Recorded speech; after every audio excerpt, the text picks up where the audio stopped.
अरविंद महापात्र सीधा सीधा नवीन पट्टनायक को चैलेंज कले।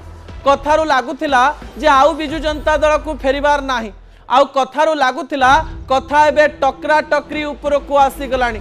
नवीन का प्रश्नर उत्तर देउथिले विजय महापात्र पुओ अरविंद महापात्र एवं आजिर सांबादिक सम्मिलनी राज्य राजनीतिर आउ गोटे पट बोली कह जाई पारे।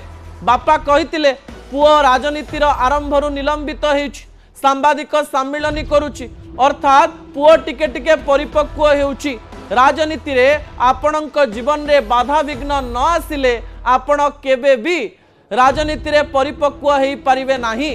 अरविंद महापात्र भूल करि थाई पारंती, किंतु अरविंद महापात्र जे किछि दिन हेला लोकलोचन को अधिक आसिले एवं निर्वाचन राजनीति रे आपण को पब्लिसिटी रा आवश्यकता पड़े एवं राजनीति रे आपण को पब्लिक का पाख को केवल घटना एवं दुर्घटना पहुंचाए नहीं, आपण जो प्रकार काम करती से कामर प्रतिफलन मध्य आपण को लोक मान पाख को पहुंचाए एवं कहा जाए good publicity and bad publicity उभय भल एवं अरविंद महापात्र यह गुड पब्लिसिटी ना बैड पब्लिसिटी आम जानी ना, किंतु अरविंद महापात्र जे हीरो होउचंती कौन प्रकार द्वंद्व नाही।